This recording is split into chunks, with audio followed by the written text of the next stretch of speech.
പുൽക്കൂട്ടിൽ പിറന്ന നസ്രാനായ യേശുവിനെ ഹൃദയത്തിൽ നെഞ്ചിൽ ഏറ്റിയ പ്രിയ ദൈവമക്കളെ, ഞാൻ പുൽക്കൂട്ടിലേക്കാണ് നിങ്ങളുടെ ശ്രദ്ധയെ കൊണ്ടുവരുന്നത്. മത്തായി എഴുതിയ സുവിശേഷത്തിൻ്റെ 1 തന്നെ നമ്മൾ കാണുന്നുണ്ട്, ആട്ടിടയന്മാർ ആ ഭവനത്തിൽ അഥവാ ആ പുൽത്തൊഴുത്തിൽ കയറി ഈശോയെയും പിതാവായ ജോസഫിനെയും അമ്മയായ മറിയത്തെയും കണ്ടു. അവർ അവിടെ സാഷ്ടാംഗം ചെയ്തു, ദൈവത്തെ സ്തുതിച്ചുവെന്ന്. ലൂക്കായുടെ സുവിശേഷം 2-ാം അധ്യായം 16 നാം വായിക്കുന്നുണ്ട്. അതിനുശേഷം 3 രാജാക്കന്മാർ, പൂജരാജാക്കൾ നമ്മൾ പറയും, ദൂരെ വിവിധ സ്ഥലങ്ങളിൽ നിന്ന് വന്നുകൂടി ഈ ഭവനത്തിൽ കയറി കുമ്പിട്ടാരാധിച്ചു. അവരും യേശുവിനെയും അമ്മയായ മറിയത്തെയും പിതാവായ യോസഫിനെയും കണ്ടു. ഞാനിവിടെ നിങ്ങളുടെ മുമ്പിൽ ഇത് പറയുവാൻ കാരണം, കർത്താവ് ഈശോ എന്നോട് പറഞ്ഞു, ഈ വർഷം കൊടുക്കേണ്ടത്, സന്ദേശം കൊടുക്കേണ്ടത് ഈ ഭവനത്തെ പറ്റിയാണ് എന്ന്, അഥവാ കുടുംബത്തെ പറ്റി ആണ്. നമുക്കറിയാം, ഇന്ന് ലോകത്തിൽ ധാരാളം വീടുകളുണ്ട്. വീടുകൾ തന്നെയല്ല, മാളികകളുണ്ട്. എന്നാൽ ഭവനങ്ങൾ ഇല്ല. There are houses but no homes. അതെ, നമുക്കറിയാം, നമ്മുടെ വടക്കേ ഇന്ത്യയിൽ, ബോംബെയിലോ കൽക്കട്ടയിലോ ഒക്കെ ചെന്നാൽ റോഡ് വക്കിൽ കുടുംബങ്ങൾ ഒരു പക്ഷേ ഓലപ്പുര പോലും ഇല്ലാതെ കിടക്കുന്നത്, അപ്പനും അമ്മയും മക്കളും കോഴിയും പശുവും ആടും എല്ലാമായിട്ട് സുഖമായിട്ട് സന്ധ്യാനേരത്ത് പ്രാർത്ഥിച്ച് അവർ ഉള്ള കഞ്ഞിയും കുടിച്ച് സുഖമായിട്ട് ഉറങ്ങുന്നു. പ്രഭാതത്തിൽ പോലീസുകാർ വന്നാലേ അവിടെ ഉറക്കം നിർത്താൻ പറ്റൂ, അത്രമാത്രം നല്ലപോലെ ഉറങ്ങും. എന്നാൽ ധാരാളം വീടുകൾ ഇന്ന് നമുക്കുണ്ട്, അതെ, മാളികകൾ ഉണ്ട്. അകത്തോട്ട് നമ്മൾ ആരെങ്കിലും കയറി ചെന്നാൽ ശ്മശാന മൂകര. ആ കോണിലും ഈ കോണിലും 1-1.5 കുട്ടികൾ ഇരിപ്പുണ്ട്. നോക്കുമ്പോൾ ഒന്നെങ്കിൽ അപ്പനേ ഉള്ളൂ, അല്ലെങ്കിൽ അമ്മയില്ല. അപ്പനില്ല, ചോദിച്ചാൽ പറയും ഡിവോഴ്സായി, അല്ലെങ്കിൽ പറയും അതെ നേരമില്ല, ജോലിക്ക് പോയിരിക്കുന്നു. അതെ, ഒന്നിച്ചവിടെ ആരെയും കണ്ടുമുട്ടാൻ പറ്റിയതാ. വീടുണ്ട്, പക്ഷെ ഭവനമില്ല, കുടുംബമില്ല.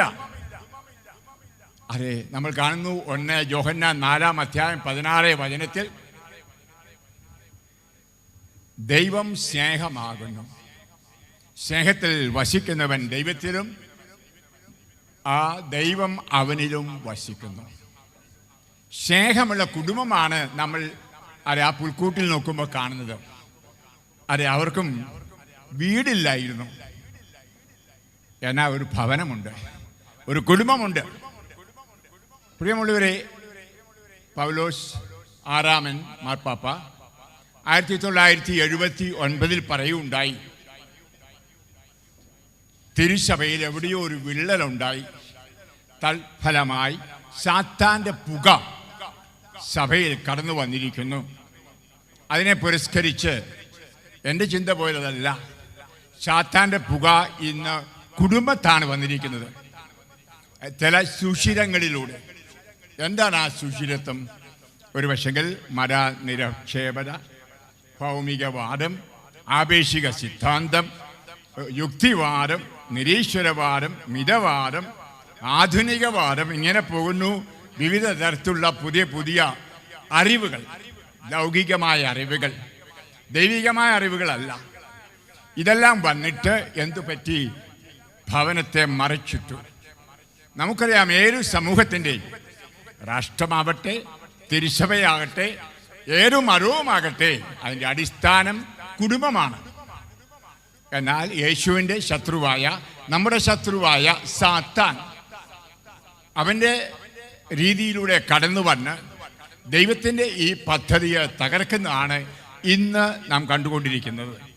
ആദ്യം എന്ത് ചെയ്തു? പിശാച് കുടുംബത്തിൽ നിന്ന് ദൈവത്തെ അങ്ങ് മാറ്റി. ഒരു കുടുംബം എന്ന് പറഞ്ഞാൽ ആദ്യം ദൈവമാണ്. വിവാഹ അവസരത്തിൽ പ്രസംഗിക്കുമ്പോൾ വൈദികരൊക്കെ പറയാറില്ലേ, 3 to get married, വിവാഹം കഴിക്കാൻ 3 പേര്, ഭാര്യ, ഭർത്താവ്, ദൈവം. അപ്പോൾ പിശാച് കണ്ടു അതുകൊണ്ട് എന്ത് ചെയ്തു? ആ ദൈവത്തെ കുടുംബത്തിൽ നിന്ന് അങ്ങ് മാറ്റുക. അതെ, അതിന് പരമായിട്ട് അതെ പണമോ പ്രതാപമോ പല ദൈവങ്ങളെ കുടുംബത്തിൽ കൊണ്ട് അതെ സൃഷ്ടിച്ചിട്ടുണ്ട്. അതിന് ആദ്യം ചെയ്ത പണി എന്താണ്? പ്രാർത്ഥന എടുത്തു മാറ്റുക. പ്രാർത്ഥിക്കുമ്പോൾ ആ കുടുംബം ഒന്നായി സ്നേഹത്തിലാകുമെന്ന് നമ്മളെക്കാൾ ബോധമുള്ള ബുദ്ധിയുള്ള പിശാചിനറിയാം. ഹല്ലേലൂയ. അതുകൊണ്ട് അതെ അവൻ കുടുംബത്തിൽ നിന്ന് പ്രാർത്ഥന മാറ്റി. അപ്പോൾ സ്നേഹമില്ലാത്ത കുടുംബമായി മാറുന്നു. അപ്പോൾ അവിടെ ഒരു അരാജകത്വത്തിന്റെ ദുരാത്മാവ് വസിക്കുന്നു.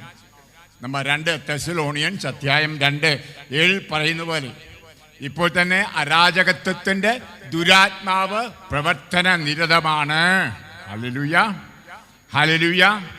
അതെ, ദൈവമില്ലാതെ വരുമ്പോൾ മൂലച്ചൊടി വരും. മൂല്യങ്ങൾ ഇല്ല. അതെ, അപ്പനെ ബഹുമാനിക്കേണ്ട ആവശ്യമില്ല, അനുസരിക്കേണ്ട ആവശ്യമില്ല, ഭാര്യയും ഭർത്താവും തമ്മിൽ സ്നേഹിക്കേണ്ട ആവശ്യമില്ല, പരസ്പരം വിധേയപ്പെടേണ്ട ആവശ്യമില്ല. അതെ, എന്തിന് അതെ അവിടെ സ്നേഹിക്കേണ്ട ആവശ്യമില്ല. അതെ, ഏറെയേറെ മൂല്യങ്ങളുണ്ട്. ഒരപ്പനാണ് അതെ മക്കളെ സംരക്ഷിക്കേണ്ടത്. അപ്പനാണ് കുടുംബത്തിൻ്റെ നാഥൻ, ആ കുടുംബത്തിൻ്റെ കേന്ദ്രം. ഇതൊക്കെ പോകും ദൈവമില്ലാതെ വരുമ്പോൾ. നമുക്കറിയാൻ സാധിക്കും ഇന്ന് സംഭവിച്ചുകൊണ്ടിരിക്കുന്നതാണ് ഇത്. അതുപോലെ തന്നെ ഭാര്യ ഭർത്തൃ ബന്ധം അതെ മരണം വരെ നിൽക്കേണ്ടതാണ്. അതിനൊന്നും അർത്ഥമില്ല, മൂല്യമില്ല. അതെ, ഭാര്യയോ ഭർത്താവോ ഒരു ഉപയോഗ വസ്തു മാത്രം. ഭാര്യയുടെ സൗന്ദര്യമായിരിക്കാം, പണമായിരിക്കാം, ജോലിയായിരിക്കാം, അല്ലെ തിരിച്ച് ഭർത്താവിൻ്റെ ആ ഭംഗിയും അല്ലെ കുടുംബത്തിൻ്റെ മഹിമയും അല്ലെങ്കിൽ പണവും പ്രതാപമോ ഒക്കെ ആയിരിക്കാം ഒരു പക്ഷെങ്കിൽ അവിടെ പ്രാധാന്യം വന്നിരിക്കുന്നത്. കാരണം ആ മൂല്യങ്ങൾ നഷ്ടപ്പെട്ടു. ദൈവമുള്ളിടത്തെ ആ മൂല്യമുണ്ടാവും. അതുപോലെ സമർപ്പണ ബോധമില്ല, കുരിശുകൾ എടുത്തുകൊണ്ട് പോകേണ്ട ആ ചിന്തകളൊന്നുമില്ല. ഇതിൻ്റെയൊക്കെ ഫലങ്ങൾ നമ്മൾ നമ്മുടെ കുടുംബങ്ങളിൽ കണ്ടുകൊണ്ടിരിക്കുന്നത്. പുര നിറഞ്ഞ് പെണ്ണ് നിൽക്കുന്നു, ആണ് നിൽക്കുന്നു, കല്യാണമില്ല. മാതാപിതാക്കൾ കണ്ണീരോടെ പറയുകയാണ്, എൻ്റെ അച്ഛാ എൻ്റെ പെണ്ണിന് 36 വയസ്സായി, എൻ്റെ മകന് 42 വയസ്സായി, ജോലിയുണ്ട്, പണമുണ്ട്, ആരോഗ്യമുണ്ട്, പക്ഷെ അവർക്ക് കല്യാണം കഴിക്കാൻ ഒരു ഇൻട്രസ്റ്റും ഇല്ല, ഒരു താല്പര്യവും ഇല്ല. അതെ പ്രിയമുള്ളവരെ, അങ്ങനെ എത്രയാണ് നമ്മുടെ എല്ലാ വീടുകളിലും അപ്രകാരം നിപ്പുണ്ട് എന്ന് ഓർക്കണം. ഇനിയും എന്താണ് പിശാച് കൗശലപൂർവ്വം മനുഷ്യൻ്റെ മധ്യത്തിൽ അതെ മനുഷ്യാവതാരം ചെയ്തു ഞാൻ പറയും. നാം ഇന്ന് പുൽക്കൂട്ടി നോക്കുമ്പോൾ കാണുന്നത് അദൃശ്യനായ ദൈവം മനുഷ്യരൂപം ധരിച്ച് നമുക്ക് ദൃശ്യനായി. ഹല്ലേലൂയ. ഇതാണ് മനുഷ്യാവതാരം എന്ന് നാം പറയുന്നത്. ഇന്ന് പിശാചും അവനും അദൃശ്യനാ, അവനും അശരീരിയ, അവനും ഇന്ന് അതെ നമുക്ക് കാണാവുന്ന വിധത്തിൽ പഞ്ചേന്ദ്രിയങ്ങൾക്ക് വിഷയീഭവിച്ചുകൊണ്ട് നമ്മുടെ ഇടയിൽ ശരീരം ധരിച്ചിട്ടുണ്ട്. വിവിധ വാർത്താ വിനിമയങ്ങളിലൂടെ മൊബൈൽ ഫോണായിരിക്കാം, അല്ലെങ്കിൽ കമ്പ്യൂട്ടറായിരിക്കാം, അല്ലെങ്കിൽ ഇൻ്റർനെറ്റ്, ഇങ്ങനെ പോകുന്നു. അത് ഈ ഭൗമികമായ പല കാര്യങ്ങളും ദൈവത്തെ കുടുംബത്തിൽ നിന്ന് മാറ്റാൻ, വ്യക്തികളിൽ നിന്ന് മാറ്റുവാൻ, ഈ മൂല്യങ്ങളെല്ലാം എടുത്തു മാറ്റുവാൻ. നമുക്കറിയാം 6-7 വയസ്സുകൾ. എന്തിന്? കുട്ടിക്ക് 2 വയസ്സ് 3 ആകുമ്പോഴേ കളിക്കാൻ കൊടുക്കുന്ന കളിപ്പാട്ടം മൊബൈലാണ്. അത് മുതൽ അങ്ങ് പോവുകയാണ്. മൊബൈലില്ലാതെ ആ കുട്ടിക്ക് ജീവിക്കത്തില്ല, മുലപ്പാലില്ലെങ്കിലും ജീവിക്കാം. അങ്ങനെയാണ് നമ്മൾ ഇന്ന് കാണുന്നത്. ഇതിൻ്റെയൊക്കെ ഫലമുണ്ട്. നോക്കൂ, ഞാൻ ഈ ദിവസങ്ങളിൽ വായിച്ചപ്പോൾ കിട്ടിയതാണ് കുടുംബത്തെ പറ്റിയാണ് ഞാൻ പ്രസംഗിച്ചതും ധ്യാനം കൊടുത്തതും. കേരളീയരുടെ ഇടയിൽ 32% വിവാഹമോചനം നടക്കുന്നു. വേദനിപ്പിക്കുന്നതാണിത്. യൂറോപ്പിലൊക്കെ 50%, 55% ഞാനവിടെ യൂറോപ്പിലാകുമ്പോൾ കേട്ടിട്ടുണ്ട്. എന്നാൽ നമ്മുടെ കേരളീയരുടെ ഇടയിൽ ഇതിങ്ങനെ അതപ്പതിച്ചുള്ള ദൈവമേ. കേരളത്തിൽ ഉള്ളവർ മാത്രമല്ല, ഓസ്ട്രേലിയ, ജർമ്മനി, സ്വിറ്റ്സർലൻഡ്, വിദേശത്ത് പോയവരും. അതെ, ഞാൻ ഇവിടെ ആളുകളെ 2 ദിവസങ്ങളിൽ കാണാറുണ്ട്. 100ഉം 120ഉം പേരിനെ കാണാൻ വരും. അതിൽ ഭൂരിപക്ഷവും ഒരു 50 പേരെങ്കിലും എന്ന് പറയുന്നത്, എൻ്റെ അച്ഛാ എൻ്റെ മകൻ ഓസ്ട്രേലിയയിലാണ്, അല്ലെ എൻ്റെ മകൾ അങ്ങ് അയർലൻഡിലാണ്, ഡിവോഴ്സിൻ്റെ നോട്ടീസ് കൊടുത്തിരിക്കുന്ന അച്ഛാ, എന്താ ചെയ്യുക? ഇനിയും വേറെ ചില മാതാപിതാക്കൾ ഈ കണ്ണീരൊന്നുമില്ല. ആ അച്ഛാ അവന് ഒരു തമ്മാടിയാ, അവനെ കൂടാതെ കണ്ട് അതെ ജീവിക്കാൻ എൻ്റെ മോക്ക് നല്ലത്, അതുകൊണ്ട് ഞാൻ പറഞ്ഞു ഡിവോഴ്സാ നല്ലതെന്ന്. അങ്ങനെ മനസ്സാക്ഷിയില്ലാത്ത അതെ മാതാപിതാക്കളെയും അതെ കാണാനിട വന്നു. ഇതിൻ്റെ ഫലമായി പുൽക്കൂട് തകർന്നു, ഭവനം തകർന്നു, കുടുംബം തകർന്നു. ഇന്ന് പ്രിയ മക്കളെ, ഈ ക്രിസ്മസ് ആഘോഷിക്കുമ്പോൾ ഈശോ നിങ്ങളുടെ കുടുംബത്തിലേക്ക് വരികയാണ്. ഒറ്റയ്ക്കല്ല, മാതാപിതാക്കളോട് കൂടെ. നിങ്ങളുടെ കുടുംബങ്ങളെ വിശുദ്ധീകരിക്കുവാൻ, നിങ്ങളുടെ കുടുംബങ്ങളെ ഈ ദൈവസ്നേഹം കൊണ്ടുവന്ന് ദൈവാത്മാവിനാൽ നിറയ്ക്കുവാനായിട്ട് അതായിരിക്കട്ടെ കുടുംബത്തെ ഈ വേളയിൽ നടക്കുന്നത്. ഇനിയും വിവാഹമോചനം നമുക്കറിയാം, ഒരു ദുരാത്മാവിൻ്റെ പ്രവർത്തനമാണ്. പരിശുദ്ധാത്മാവ് സ്നേഹത്തിൻ്റെ ആത്മാവാണ് നമുക്കറിയാം.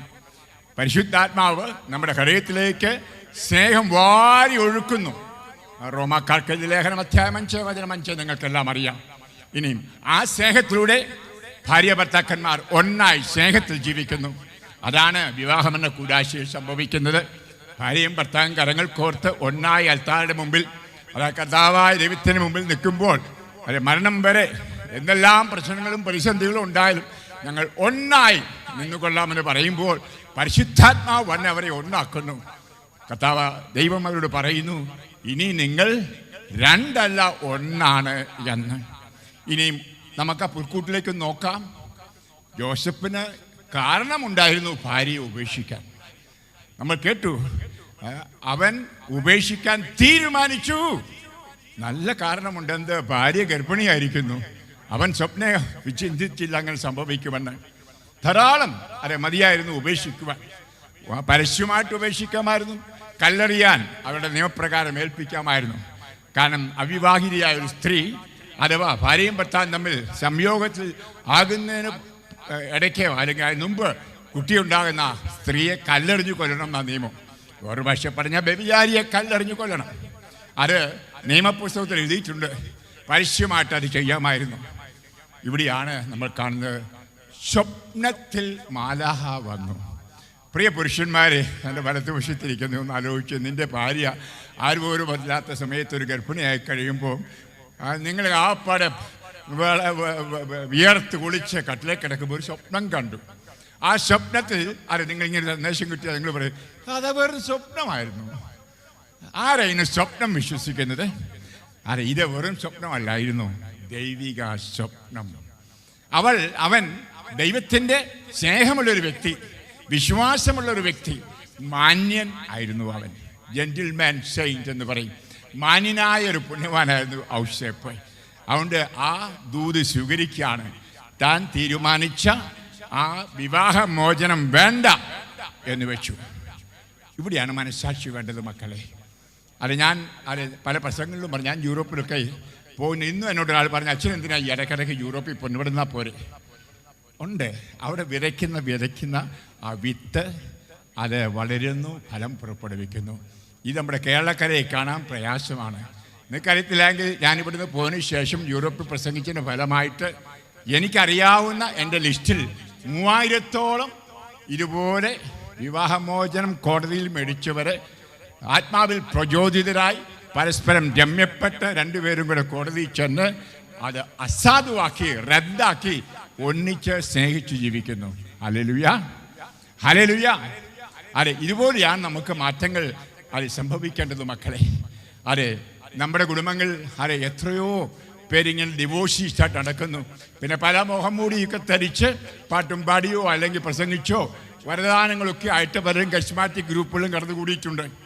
എന്നാൽ യേശുവിൻ്റെ ആ വലിയ കൽപ്പന അത് ലംഘിച്ചുകൊണ്ട് അവർക്കുകൊണ്ട് സ്വപ്നങ്ങളൊക്കെ കേട്ടോ. അവരൊക്കെ കർത്താവിനെ കാണുന്നവരാണ്, ചിലപ്പം മാതാവിനെയും കാണും. പ്രവചനമൊക്കെ കിട്ടുന്നവരും പ്രവചനം മറ്റുള്ളവർക്ക് കൊടുക്കുകയും കൗൺസിലിംഗ് ഒക്കെ ചെയ്യാറുണ്ട് കേട്ടോ. അതായത് ഈ പറഞ്ഞ ആൾ ഭാര്യയെ ഉപേക്ഷിച്ചായിരിക്കാം, ഭർത്താവിനെ ഉപേക്ഷിച്ചിരിക്കും. അതൊന്നും പ്രശ്നമല്ല. കരിസ്മാറ്റിക്ക എന്ന ആ മുഖം മൂടിയും കൂടി ആവരണം ധരിച്ചുകൊണ്ട് ഇതൊക്കെ ഒന്ന് ചിന്തിക്കേണ്ട കാലഘട്ടം ആണ്. നമ്മുടെ കുടുംബങ്ങളിലെ സ്നേഹം പറ്റുപോയില്ലേ? ഭാര്യ ഭർത്തൃ ബന്ധങ്ങൾ തകർന്നു പോയില്ലേ? ഇനിയും അതുകൊണ്ട് ആദ്യം പിശാച് ദൈവത്തെ മാറ്റി. അപ്പനെ അമ്മയുടെയും തമ്മിലുള്ള ബന്ധങ്ങൾ അങ്ങ് തകർന്നു. ഇനിയും കുടുംബത്തിൽ അപ്പനും അമ്മയും അവരുടേതായ റോള്, അവരുടേതായ പരിപാടിയുണ്ട്. അപ്പനായിരിക്കണം, അമ്മയായിരിക്കണം, ഭർത്താവായിരിക്കണം, ഭാര്യ ആയിരിക്കണം. പിശാച് എന്താ കൊണ്ടുവന്നറിയാമോ? സ്ത്രീ വിമോചനം, വിമൻ ലിബറേഷൻ. അപ്പം ലിംഗസമത്വം എന്നിന്ന് പറയും മോഡേണായിട്ട്. സ്ത്രീയും പുരുഷനും ഒന്നാണ്. അല്ല, എത്ര സ്ത്രീയും പുരുഷനും എത്ര മസിൽ പിടിച്ചാലും, എടി പെണ്ണെ നിനക്ക് പുരുഷനാകാൻ പറ്റില്ല, എടാ പുരുഷ നിനക്ക് പെണ്ണാകാൻ സാധിക്കില്ല. ഹല്ലേലൂയ, നിന്റെ സ്ത്രീത്വം നീ അംഗീകരിക്കണം, നിന്റെ പുരുഷത്വം നീ അംഗീകരിക്കണം. വ്യത്യസ്തമായ ലിംഗത്തിൽ നിങ്ങൾ കർത്താവ് സൃഷ്ടിച്ചത് എന്തിന്? നിങ്ങൾ പരസ്പര പൂരകങ്ങളായി അത് കർത്താവിന് സ്നേഹം ഒന്നായി അനുഭവിക്കുവാൻ, അഥവാ നിങ്ങളിൽ അവിടുത്തെ ഛായ അതിൻ്റെ പൂർണ്ണതയിൽ പ്രതിഫലിപ്പിക്കുവാൻ. അതെ, നമ്മൾ വായിക്കുന്നതിൻ്റെ ഉൽപ്പത്തി പുസ്തകത്തിൽ മനുഷ്യനെ ദൈവം സ്ത്രീയും പുരുഷനുമായി സൃഷ്ടിച്ചു. അതൊരു പുരുഷനെ കൂടാതെ സ്ത്രീ പൂർണ്ണയല്ല, നേരെ തിരിച്ചും. അത് രണ്ടും കൂടി ഒന്നിച്ചു കൂടുമ്പോഴാണ് അത് പരസ്പര പൂരകങ്ങളായി അവർ ഒന്നായിത്തീരുമ്പോഴാണ് അവർ അത് തങ്ങളുടെ വ്യക്തിത്വം പൂർണ്ണം ആക്കുന്നത്. അതുകൊണ്ടാണല്ലോ കർത്താവ് പറഞ്ഞത്, മനുഷ്യൻ അഥവാ പുരുഷൻ ഒറ്റയ്ക്കായിരിക്കുന്ന നല്ലതല്ല, തക്കതായൊരു ഇണയെ വേണം, ആ ഇണയാണ് നിൻ്റെ ഭാര്യ. അതെ, ഇതൊക്കെ അതെ നമ്മൾ സൗകര്യപൂർവ്വം മറന്നു പോകും അല്ലേ? ഇന്ന് ആ പ്രവണതയാണ് കാണാൻ സാധിക്കുന്നത്. ഇനിയും രണ്ടാമതായിട്ട് പിശാച് ചെയ്ത പണി എന്താണെന്നറിയാമോ? അപ്പനെ അമ്മയും മാറ്റി. എന്നിട്ട് അതെ, അപ്പനും അമ്മയും ഒരേ ലിംഗത്തിൽപ്പെട്ടവരായിരിക്കുകയാണ് ഇന്ന്. രണ്ടപ്പന്മാര്, അതെ രണ്ടമ്മമാര്. കാരണം എന്ത്? സ്ത്രീ സ്ത്രീയെ കല്യാണം കഴിക്കുന്നു, പുരുഷൻ പുരുഷനെ കല്യാണം കഴിക്കുന്നു. അതെ, ലിംഗ സമത്വം. അതെ, ഇന്ന് വലിയൊരു കാര്യമാണ്, ഇത് ഓർക്കണം. ഇതിൻ്റെ എല്ലാം ഫലം എന്തെന്നറിയാമോ? ആ കുടുംബത്തിൽ മക്കളും കാണരുത്. അതെ, കുടുംബത്തിൽ മക്കളില്ലാതാകുമ്പം കുടുംബം അന്യം നിന്ന് പോകും. അവൻ കൗശലക്കാരനാണ്. അതെ, ഉദാഹരണമായിട്ട് ഒരു പെണ്ണെ കെട്ടിയാൽ, ആണിനെ കെട്ടിയാൽ മക്കളുണ്ടാകുമെന്ന് പിശാചിനറിയാം. ഹല്ലേലൂയ. അപ്പോൾ കുടുംബത്തിൽ അവൻ തമര് വെക്കുകയാണ്, ബോംബിടുകയാണ്. ഇനിയും അതിനോടൊപ്പം നമുക്കറിയാം കുടുംബാസൂത്രണവും അതെ അവൻ കൊണ്ടുവന്നു. നമുക്ക് കാണാൻ സാധിക്കുന്ന ആ കുടുംബാസൂത്രണത്തിൻ്റെ വെളിച്ചത്തിൽ, അതായത് അണുകുടുംബം മതി, ഒരു കുട്ടി അല്ലെ ഒന്നര കുട്ടി. ഞാൻ ഒന്നരയെന്ന് പറയാൻ കാര്യമുണ്ട്. ആ കാരണം ഒരു കുട്ടി മിടുക്കനായിട്ടിരിക്കുന്നു, മറ്റേ ചില മെൻ്റലി റിട്ടാർഡ് അല്ലെ ഓട്ടിസ്റ്റാണ്. അപ്പം അതാ ഒന്നരയെന്ന് ഞാൻ പറഞ്ഞത്. ആ ദൈവം അതെ പറഞ്ഞ വചനം നമ്മൾ അനുസരിക്കാതെ മൂല്യങ്ങൾക്ക് കാതു കൊടുക്കാതെ പോകുമ്പോൾ അതെ ദൈവത്തിൻ്റെ അനുഗ്രഹക്കുറവ് അതെ നമ്മുടെ മേൽ വരും. കർത്താവ് യേശു വളരെ വ്യക്തമായിട്ട് പറഞ്ഞു, ദൈവമായ കർത്താവ് പറഞ്ഞു, മക്കൾ അഥവാ ഉദരഫലം അതെ കുടുംബത്തിൻ്റെ അനുഗ്രഹമാണ്. Hallelujah, hallelujah. അതെ, കുടുംബങ്ങളിൽ മക്കൾ ഉണ്ടാകണമെന്ന് ഇതൊക്കെ ആര് ശ്രമിക്കുന്നു? നമ്മളൊക്കെ മതിലെ കെളുത്ത കത്തോലിക്കരും ക്രിസ്ത്യാനികളുമാണ്. കൂടുതൽ മക്കൾ വേണമെന്ന ചിന്ത ആർക്കുണ്ട്? അധികമായാൽ അത് ബുദ്ധിമുട്ടാണ് വളർത്താൻ. ഞാൻ വീണ്ടും പറയുന്നു, അതുകൊണ്ടാണ് നമ്മുടെ കുട്ടികൾ ഇന്ന് കല്യാണം കഴിക്കാൻ നിൽക്കുന്നത്. ബുദ്ധിമുട്ടെടുക്കാൻ കഴിയില്ല, ബുദ്ധിമുട്ടെടുക്കാൻ കഴിയില്ല. പ്രിയ മാതാപിതാക്കളെ, നിങ്ങൾ ചിന്തിച്ചതാണ്, മൂന്നാമതൊരു കുട്ടി ഉണ്ടായാൽ അഥവാ 5-6 കുട്ടികളുണ്ടായ ഭാരമാണ്. അവരെ തീറ്റിപ്പോറ്റാനും നോക്കിപ്പോറ്റാനുമെല്ലാം. അതേ ആത്മാവാണ് നിങ്ങളുടെ മക്കളിലും. അതൊക്കെ പ്രവർത്തിക്കുകയാണ്. എന്തിനൊരു പെണ്ണെ കെട്ടുന്നു, എന്തിന് ഒരു ചെറുക്കനെ കെട്ടുന്നു, എന്തിനാ സ്വാതന്ത്ര്യം അടിമ വയ്ക്കുന്നു, എന്തിന് സമർപ്പണം? അതെ, ഇങ്ങനെ അതെ പിശാച് അതെ രാഷ്ട്രത്തിൻ്റെ സമൂഹത്തിൻ്റെ തിരുസഭയുടെ അടിത്തറ അതെ മാന്തിക്കളഞ്ഞു എന്നറിയാം. നമ്മൾ വിശ്വാസികളാ, നമ്മൾ ഓർക്കണം കർത്താവിൻ്റെ വചനങ്ങൾ. സൃഷ്ടികർമ്മത്തിൽ പെറ്റുപെരുകണം എന്ന് കർത്താവ് പറഞ്ഞു. നമുക്കറിയാം, ഉൽപ്പത്തി പുസ്തകം അധ്യായം 1:27 അവരെ അനുഗ്രഹിച്ചിട്ടാണ് പറഞ്ഞത്, പെറ്റുപെരുകണം എന്ന് പറഞ്ഞാൽ ഒരു കൂരാശ തന്നെയായിരുന്നു. അവരെ രണ്ടുപേരെയും അനുഗ്രഹിച്ച ശേഷം ദൈവമായ കർത്താവ് പറഞ്ഞു അതെ ഇനിയും അതിനുശേഷം അതെ അവരുടെ എണ്ണം കുറഞ്ഞു പോയപ്പോൾ ജെറമ്യാ പ്രവാചകൻ 29-ാം അധ്യായം 6 വചനം വളരെ മനോഹരമായിട്ട് പറയുന്ന ഭാഗം നിങ്ങൾ കേൾക്കണം. വിവാഹം കഴിച്ച് നിങ്ങൾ സന്താനങ്ങൾക്ക് ജന്മം നൽകുവിൻ, നിങ്ങളുടെ പുത്രന്മാരെയും വിവാഹം കഴിപ്പിക്കുവിൻ, അവർക്ക് മക്കളുണ്ടാകട്ടെ, നിങ്ങളുടെ സംഖ്യ കുറഞ്ഞു പോകരുത്, നിങ്ങൾ പെരുകണം. Hallelujah, hallelujah. ഇതൊക്കെ തമ്പുരാൻ്റെ വാക്കാ മക്കളെ. ആ ജെറമ്യായിലൂടെ പഴയ നിയമത്തിൽ പറഞ്ഞിരിക്കുന്ന 29:6 പറഞ്ഞിരിക്കുന്നതാണ്. വിവാഹം കഴിക്കണം. ഇങ്ങനെ ഒറ്റത്തടിയായിട്ട് നിന്നാൽ പോരാ കേട്ടോ. ഏത് കരിസ്മാറ്റിക് ആയാലും ഏത് പ്രവചനപരമുള്ളവനായാലും ഒന്ന് ചിന്തിക്കണം, നിന്റെ ജീവിതം ഒരാളുമായി പങ്കുവയ്ക്കുവാൻ. അതെ, ഇല്ലെങ്കിൽ നീ സ്വാർത്ഥനാണ്. പ്രിയ യുവാവേ, യുവതി, അല്പം ഒന്ന് ചിന്തിക്കണം. ഒരുപക്ഷെ ഇന്ന് താറുമാറായ തകിടം പറഞ്ഞ കുടുംബത്തിൽ അല്ലേ ഇങ്ങനെയുള്ള ആശയങ്ങൾ വന്നത്. എന്തിന് ഒരു സ്ത്രീയെ കല്യാണം കഴിക്കണം? ഭാരം. ഞാൻ കണ്ടതാ എൻ്റെ അപ്പൻ എന്ത് ബുദ്ധിമുട്ടാണ് എൻ്റെ അമ്മയെ നിയന്ത്രിക്കാൻ. അതുകൊണ്ട് എനിക്ക് സ്വന്തമായിട്ട് എനിക്ക് കാശുണ്ട്, പണമുണ്ട്, ആരോഗ്യമുണ്ട്, അതെ എനിക്ക് ജോലിയുണ്ട്, പിന്നെ എന്തിനാ ഒരു പെണ്ണിൻ്റെ തലയിൽ കയറുന്നത്? പെണ്ണും നേരെ തിരിച്ച് ഇന്ന് ചിന്തിക്കുന്നു. പണ്ട് കാലത്ത് അങ്ങനെയല്ല. കുടുംബത്തിൽ പറഞ്ഞവരൊക്കെ നമുക്കറിയാം, കുഞ്ഞുങ്ങൾ നമ്മൾ കഞ്ഞിയും കറിയും വെക്കുന്ന ഒരു പ്രായം ഉണ്ടായിരുന്നു. അന്ന് കഞ്ഞിയും കറിയുടെ വിഷയം എന്തായിരുന്നു? ഭാര്യയും ഭർത്താവും കളിക്കുക, അല്ലെ അപ്പനും അമ്മയും കളിക്കുക. അതിനുശേഷം അറിയാം, കൗമാരപ്രായത്തിലേക്ക് വന്നപ്പം ഒരു പെണ്ണെ കെട്ടണം, അല്ലെങ്കിൽ ഒരു പുരുഷനെ കെട്ടണം. അതിങ്ങനെയുള്ള ചിന്തയായിരുന്നു നമുക്കെല്ലാം സ്കൂളിൽ പഠിക്കുമ്പം, ഹൈസ്കൂളിൽ പഠിക്കുമ്പം. ഇപ്പം അതൊന്നും ചിന്തയില്ല, കാരണം ഇതെല്ലാം പോക്കറ്റിൽ കിടപ്പുണ്ടേ. അതായത് വിവാഹ ജീവിതത്തിൻ്റെ എല്ലാ സുഖങ്ങളും മൊബൈലിൽ കിടപ്പുണ്ടെന്ന് സ്വിച്ച് ചെയ്താൽ മതി. ഹല്ലേലൂയ. അതേ ഞാൻ പറഞ്ഞ പിശാച്, അദൃശ്യനായ പിശാച് അവൻ്റെ കുപ്രസിദ്ധമായ എല്ലാ പ്രോഗ്രാമുകളും നമുക്ക് ദൃശ്യമായിട്ട് അവതരിപ്പിച്ചിരിക്കുകയാണ് ഇന്ന് നമ്മൾ കാണുന്ന ഇപ്രകാരമുള്ള കാര്യങ്ങളിലൂടെ.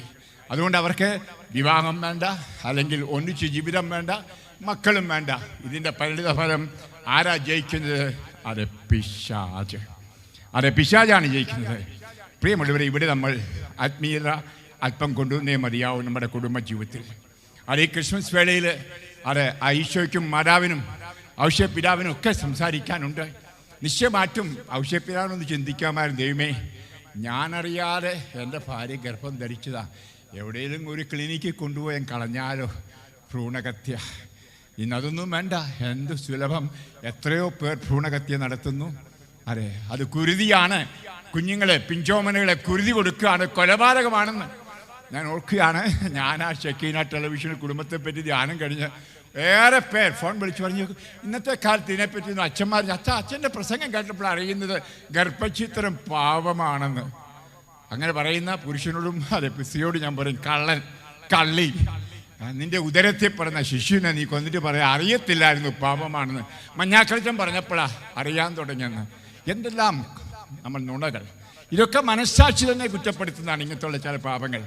പ്രിയപ്പെട്ടവരെ, ഞാൻ പറഞ്ഞത് അതെ, ഇതെല്ലാം അതെ നമ്മൾ ഇന്ന് ചിന്താ വിഷയമാക്കിക്കൊണ്ട് അതെ നമുക്കറിയാം, ഒരാഴ്ച കഴിയുമ്പോൾ നമ്മൾ പുതിയ വർഷത്തിലേക്ക് കാലുകുത്തുന്നു. നമുക്ക് പുതിയ തീരുമാനങ്ങൾ മക്കളെ എടുക്കണം.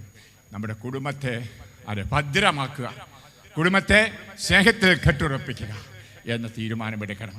അതായിരിക്കട്ടെ ഈ പുൽക്കൂടി പോയി ഉണ്ണിയെ മുത്തുമ്പം ഒന്ന് ചിന്തിക്കുന്നത്. ചുമ്മാതെ അവിടെ പോയി മുത്തി ഒരു ഏറ്റവും ചെറിയ തൊട്ട് നേർച്ചയായിട്ടും ഇട്ട് അതെ നമ്മൾ പുറത്ത് പോകുമ്പോൾ കാപ്പി കുടിക്കാനും ചായക്കടയിലൊക്കെ പോകുമ്പം 100 രൂപ നോട്ടും അല്ലെങ്കിൽ 500 രൂപ നോട്ടൊക്കെ പുറത്ത് കാണും. രൂപം മുത്താൻ ചെല്ലുമ്പോൾ കിട്ടുന്നത് 5 രൂപയോ അത് ഒരു തുട്ടാറ്റും, ചെറിയ തുട്ടെടുത്തിടും.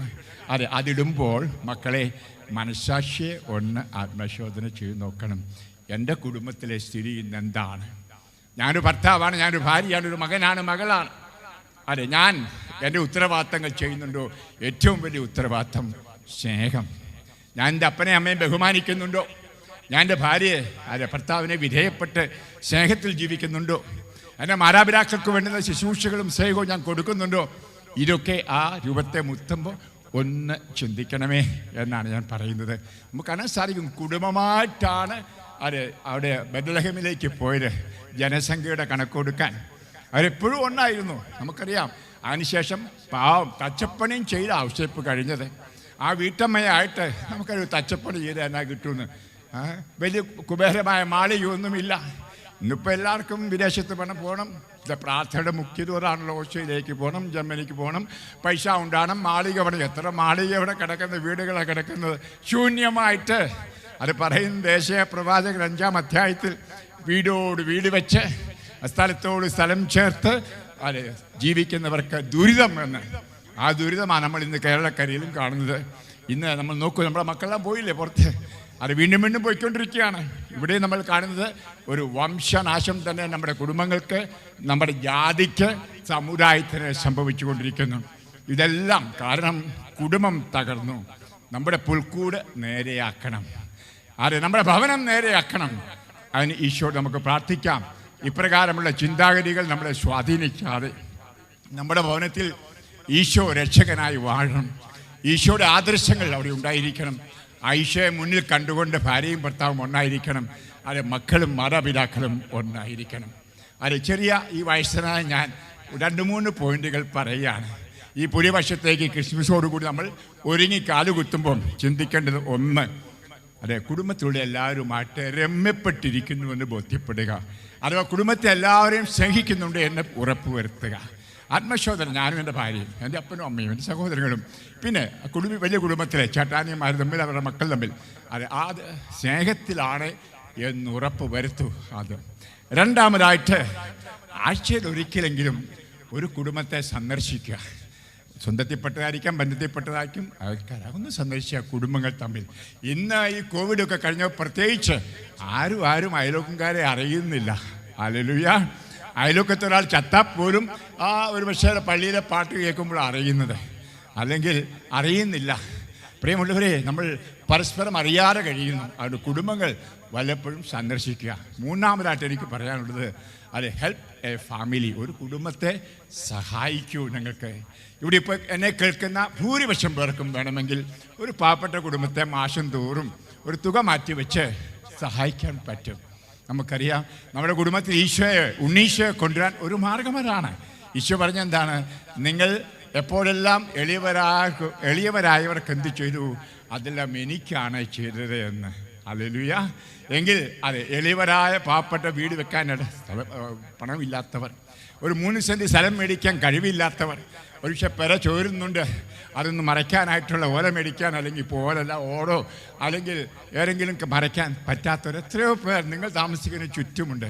ഒരു തീരുമാനമെടുക്കുക. ഒരു കുടുംബത്തെയും ഈ വർഷം, പുതുവർഷത്തിൽ ഞാൻ സഹായിക്കും, അഥവാ തുടർച്ചയായിട്ട് അവരുടെ തീറ്റിക്കും കുടിക്കും കൊണ്ട് കൊടുക്കുക. അപ്പോൾ ദൈവാനുഗ്രഹം, നഷ്ടപ്പെട്ടു പോയ ദൈവാനുഗ്രഹം നിങ്ങളുടെ കുടുംബത്തിൽ കടന്നു വരും. അതുപോലെ കുടുംബത്തിലെ പരേതർക്ക് വേണ്ടി പ്രാർത്ഥിക്കുകയും ബലിയർപ്പിക്കുകയും ചെയ്യുന്നതും നിങ്ങൾക്ക് കണിശമായിട്ടും അനുഗ്രഹപ്രദം ആകും. ഇത് എൻ്റെ എളിയ മനസ്സിൽ തോന്നിയത് ഞാൻ കുറിച്ചിട്ടത് നിങ്ങളോട് പറയുകയാണ്. നമ്മുടെ കുടുംബങ്ങൾ ആണ് ഇന്ന് നേരെയാവേണ്ടത്. അതുകൊണ്ട് നമുക്ക് നമ്മുടെ കുടുംബങ്ങളെ സ്നേഹത്തിൽ ഒന്നാക്കാം. ഈശോ വരുമ്പോൾ ഭവനം കാണട്ടെ, വീട് കണ്ട പോരാ. ഈശോ വരുമ്പോൾ കാണേണ്ടത് ഭാര്യ, ഭർത്താക്കൾ, മക്കൾ സ്നേഹത്തിൽ ആയിരിക്കുന്നത്. അവർ അഞ്ചാമത്തെ ഒരു പോയിൻ്റ് പറയാൻ മറന്നുപോയി. ഇപ്പം മക്കളോ ഭർത്താവോ ഒക്കെ ദൂരെ ആയിരിക്കാം, ഗൾഫിലോ അമേരിക്കയിലോ യൂറോപ്പിലോ ഓസ്ട്രേലിയയിലോ കാനഡയിലോ. എല്ലാവരുമായിട്ട് സമ്പർക്കം പുലർത്തുക. ടെലിഫോൺ ഉണ്ടല്ലോ, ഉപയോഗിക്കുക, വിളിക്കുക. അപ്പോൾ എൻ്റെ മനസ്സിൽ തോന്നിയ ഒന്നാണ്, ഇന്നിപ്പോൾ എല്ലാം ഓൺലൈനിലല്ല പരിപാടി നടക്കുന്നത്. കുർബാന വെളുപ്പിലും ഓൺലൈനിൽ കുർബാന കണ്ട് ക്രിസ്മസിൻ്റെ കുർബാനയ്ക്ക് പോകാത്തവർ പലരും കാണും. ഹല്ലേലൂയ. ഓൺലൈനിൽ ഈ ആഫ്രിക്കയിലോ അമേരിക്കയിലോ അല്ലെങ്കിൽ ഈ ഓസ്ട്രേലിയ ഉള്ളവരുമായിട്ടൊന്ന് സന്ധ്യപ്രാർത്ഥന നടത്താൻ പറ്റില്ലേ? പറ്റും. വേണമെങ്കിൽ ചക്ക വേരിടയിലും കഴിക്കും. സന്ധ്യപ്രാർത്ഥനയ്ക്കോ അല്ല ഒരു സമയം വയ്ക്കുക.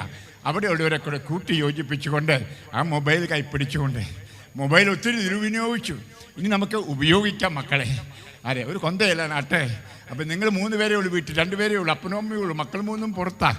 അവരോട് പറയും, മക്കളെ ഈ സമയത്ത് നമുക്കൊന്നിച്ച് കൊന്തയെല്ലാം അല്ലെങ്കിൽ കരണക്കൊന്തയെല്ലാം, എന്നിട്ട് കമ്പ്യൂട്ടർ ഓൺ ചെയ്യുക അല്ലെങ്കിൽ മൊബൈൽ ഓൺ ചെയ്യുക, എന്നിട്ട് ഒന്നായി പ്രാർത്ഥിക്കുക. ഹല്ലേലൂയ. കാര്യം ഇത് പറയാൻ ഞാൻ കാരണമുണ്ട്. ഈ വിദേശത്തൊക്കെ പോയ പലരും വിശ്വാസം നഷ്ടപ്പെട്ടത് അങ്ങനെയുള്ള മാതാപിതാക്കളെ ഞാൻ കാണുന്നുണ്ട് ഇവിടെ. അല്ലെങ്കിൽ പള്ളിയിൽ പോകാത്തവരായി മാറി, സംസാരിക്കാത്തവരൊക്കെ ആയിപ്പോയി. അതിനൊക്കെ കാരണം ഇതാണ്, ഈ മൂല്യനഷ്ടം ആണ്. മൂല്യച്യുതി എന്ന് മലയാളത്തിൽ പറയുന്നത്. മൂല്യങ്ങൾ പോയി. അതുകൊണ്ട് മൂല്യം ഉൾക്കൊള്ളുന്ന പുൽക്കൂടുകളായിരിക്കട്ടെ നമ്മുടെ ഭവനങ്ങൾ.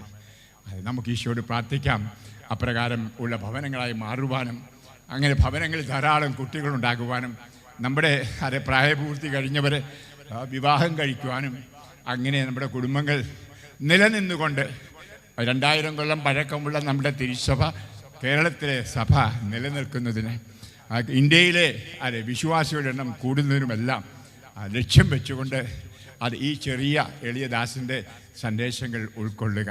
നിങ്ങൾ ഓരോരുത്തർക്കും ഞാൻ ക്രിസ്മസിൻ്റെ മംഗളങ്ങൾ ആശംസിക്കുന്നു. ഉണ്ണീശോ കരങ്ങൾ ഉയർത്തി നിങ്ങളുടെ കുടുംബത്തെ അനുഗ്രഹിക്കട്ടെ. അപ്പോൾ നിങ്ങൾ ഓരോരുത്തരും അനുഗ്രഹീതർ ആയിത്തീരും. ശാന്തി, സമാധാനം, സ്നേഹം, നന്മ എല്ലാം നിറഞ്ഞവരായിത്തീരും. അല്ലെങ്കിൽ നമ്മുടെ ഭവനങ്ങളിൽ ഉണ്ടാകുന്ന മക്കളെയൊക്കെ നമുക്കറിയാം, തീവ്രവാദികളായിരിക്കാം, അല്ലെങ്കിൽ എല്ലാ തരത്തിലും തിന്മയിൽ കഞ്ചാവും ബീഡിയും അല്ലെങ്കിൽ കള്ളും അല്ലെങ്കിൽ എല്ലാ തരത്തിലുള്ള മ്ലേച്ഛതകളുമായിട്ട് പോകുന്നു. അതിനൊക്കെ കാരണങ്ങൾ ഈ മൂല്യങ്ങളിൽ നിന്ന് മാറിപ്പോയത് കൊണ്ടാണ്. അതുകൊണ്ട് നമുക്ക് നമ്മുടെ കുടുംബങ്ങളെ അർപ്പിച്ച് ഈശോയിൽ വളർത്താം, ശക്തിപ്പെടുത്താം. ഈശോ നിങ്ങളെ അനുഗ്രഹിക്കട്ടെ. ഒരിക്കൽ കൂടി ഹാപ്പി ക്രിസ്മസ്. ക്രിസ്മസിൻ്റെ മംഗളങ്ങൾ. ആമേൻ.